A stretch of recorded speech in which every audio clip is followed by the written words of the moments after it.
Hello everybody, this is my first attempt at a YouTube video, so please bear with me. I'm not using the most professional of equipment. I thought, given recent events in my life, that I would give everybody a glimpse into the life of a diagnosed psychopath.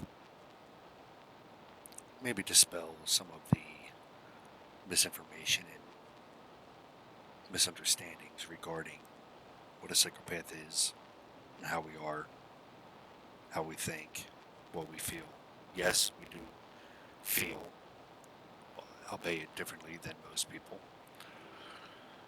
I'm going to start off. Most of your mental health professionals, and I use that term very lightly, will throw a bunch of characteristics onto that term psychopath. A lot of those will be superficial charm, high intelligence, poor judgment, failure to learn from past experiences, an incapacity for love, lack of remorse, impulsivity. Pathological lying is usually the biggest one. Manipulative behavior, promiscuity, and then for good measure, they always throw in the juvenile delinquency. As a consequence of those criteria, psychopaths are characterized as being cold, heartless, and inhuman. Which begs the question, do we all show a complete lack of normal emotional capacities and empathy? Well, yes and no. First, you have to understand that psychopathy is a continuum. It's a spectrum. It starts from A and goes all the way to Z.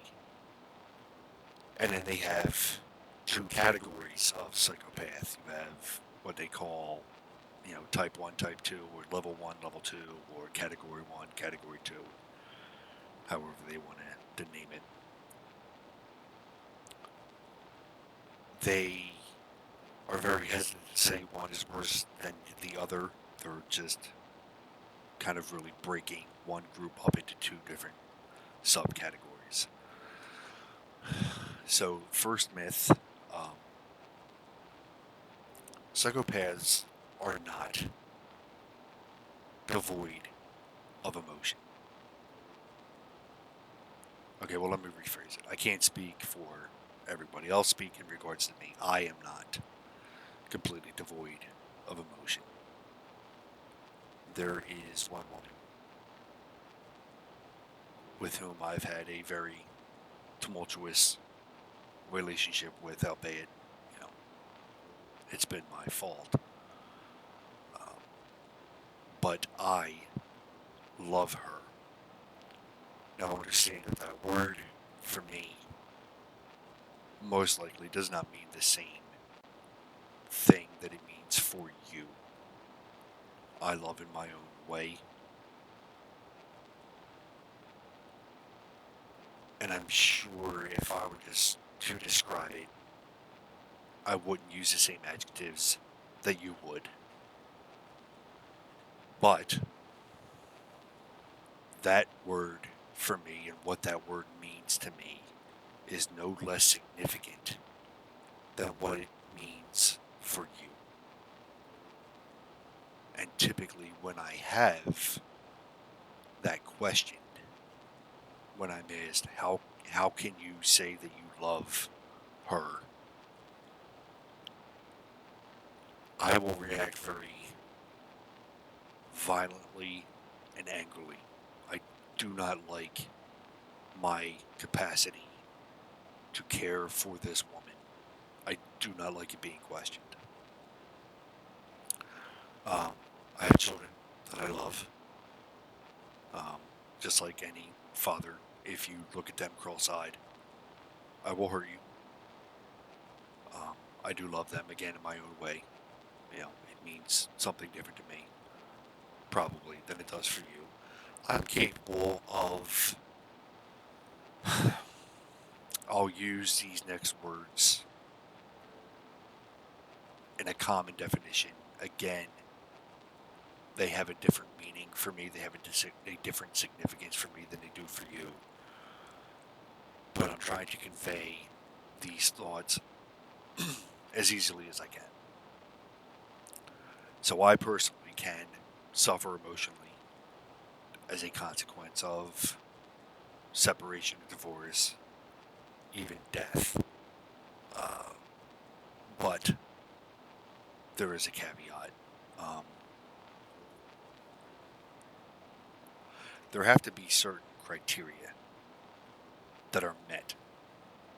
Those criteria vary from situation to situation and person to person, and in my mind at the time, they make complete and total sense to me. I could grow up with you, go to the same schools with you, graduate, get a job in the same factory as you, and spend 30, 40, 50 years of my life with you. And, one day you get hit by a car, and it wouldn't faze me a bit. And I don't know why. But then there is somebody else that for some reason I enjoy being around, or I feel protective of, maybe. And if something were to happen to them, I will, in fact, grieve. Again, I will grieve in my own way. Usually, most of my negative, if I'm going to react negatively to something, grief, sadness, depression, things that you would normally feel, for me, it usually manifests as anger. I generally walk around day to day with a underlying feeling of just disgust and disdain as it is, just for the public in general. But I am capable of emotion. Maybe not the full spectrum that you are, but I'm capable of it.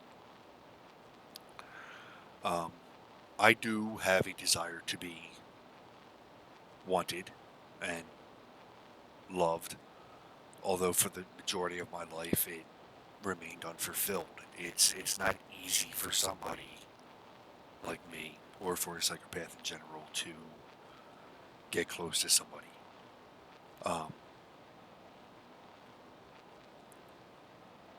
It's usually because we're faced with one of two choices. We adapt and fake it till we make it, and participate in a very empty, unreal life, pretending to be somebody that we're not, which can become very fucking exhausting. Or we don't adapt, in which case we get ostracized and become isolated from the social community. So we tend to, most times, superficially adapt. And a lot of times even become popular in our little social groups. But we have to be very careful to hide who we really are.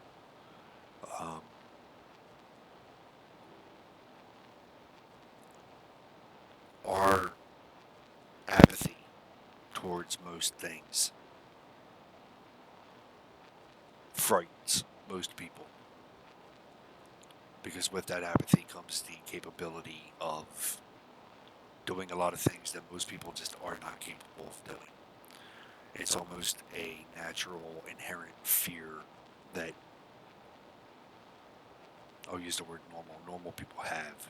They know something's not right with somebody like me. It's an unnerving gut feeling that they have. It's almost self-preservation.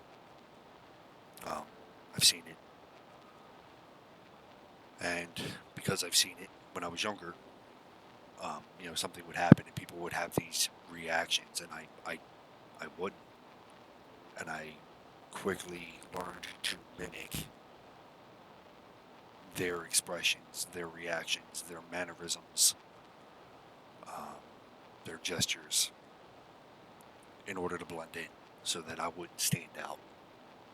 Because if you think about it, growing up, especially as kids, oh, that one dude, he's a psycho, or that guy's a psycho, or but it always had that negative connotation.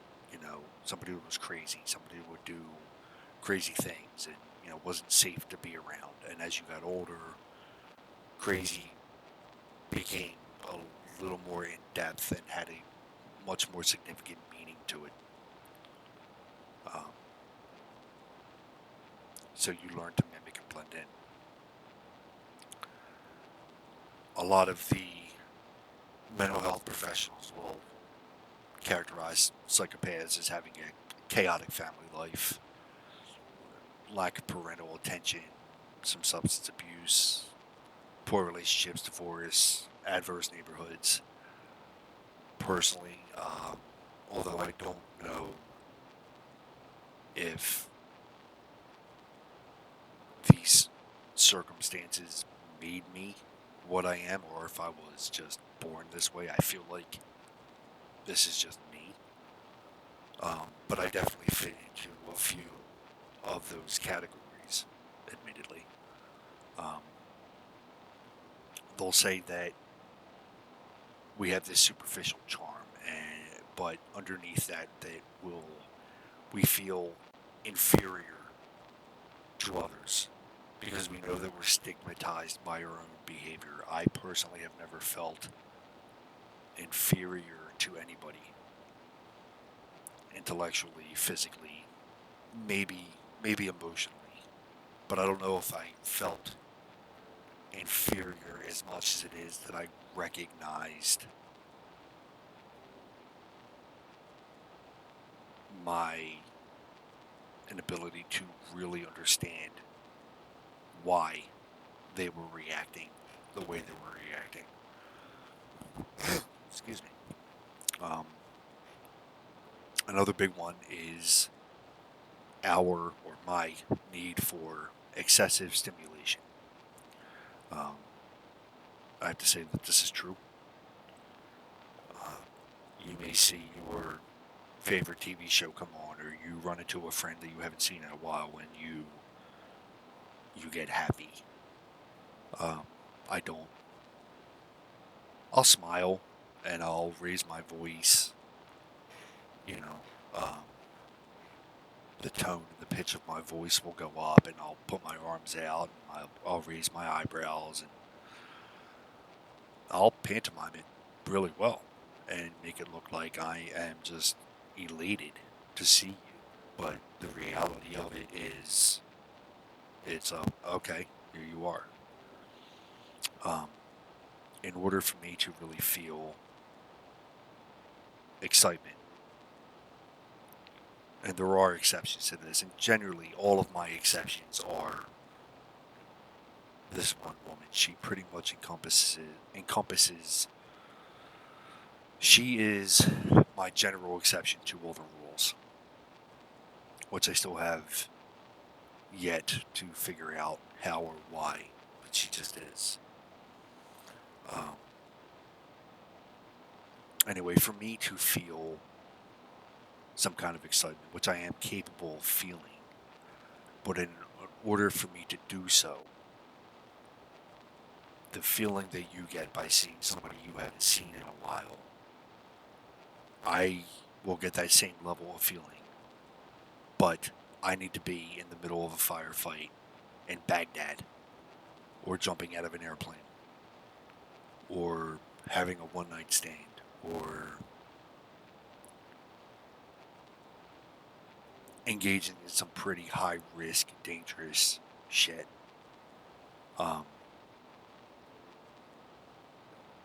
It's just always been that way.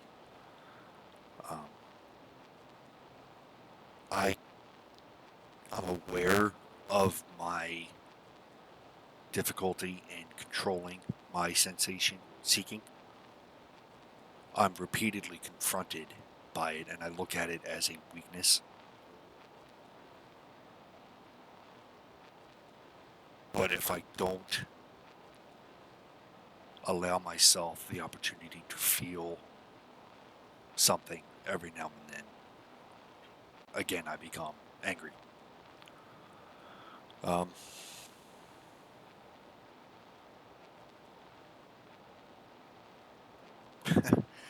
it's here's the thing: movies, TV shows, newspapers, media outlets, psychopaths or serial killers were extremely dangerous, excessively violent individuals, completely devoid of all moral and ethics and emotion, and it's not true. Um, I do have some emotion. Again, most of it, yes, is anger or disgust, except for when I'm with this one person, in which case it's something entirely different that I really do enjoy. Um, I'm not a serial killer. Now, I did enlist in the military and stay in for as long as I did because I was allowed to engage in certain activities because it was part of the job. Um, and I sought out all of the higher level training that I could in order to become more proficient at acts of violence and things like that. It's what allowed me to feel things. Um, but in my civilian life, I'm not a fucking serial killer. Um, there's a lot of hypocritical behavior that comes along with it that I'm more than aware of. But either because of my own twisted code or sense of morals or ethics, I'm able to rationalize away, or I've just come to accept as just being what it is. Um, I look like a normal guy. I'll shake your hand, tell you to have a good day, be safe. Um, but I have no problem 30 seconds after shaking your hand and giving you a warm, smiling hello if I feel that you're threatening me or my family or whatever other reason. And I say this with no hyperbole. I'm completely comfortable with jabbing a pen in your neck. I don't believe it makes me a bad person. I actually think it makes me a little bit ahead of the bell curve. I don't feel as restricted by some arbitrary social norm like the majority of people do. Um, People act by some social code, some unspoken social code that a lot of times I feel is just completely fucking ridiculous. Um, I'll say things that you're uncomfortable saying because I don't care about your feelings. Facts don't care about your feelings. It's not my job to help you interpret something a certain way so that it makes you feel good. We're just different. Not necessarily violent, not necessarily bad. Different. On the edge. This is quickly approaching 20 minutes. I would love to get more in depth. I'm hoping some people watch this, maybe have some questions or comments, which will then persuade me to make another video. So if you have questions or comments, please feel free to throw them up and post them. I'll be checking regularly to see, and I'm willing to get more in depth into life in general, my relationship, things like that. I appreciate your time. Thank you listening. I thank you for listening. I hope I was of some help with conveying some information and clearing up some misunderstandings. And with that, have a good day. Hopefully, I'll be posting another video soon.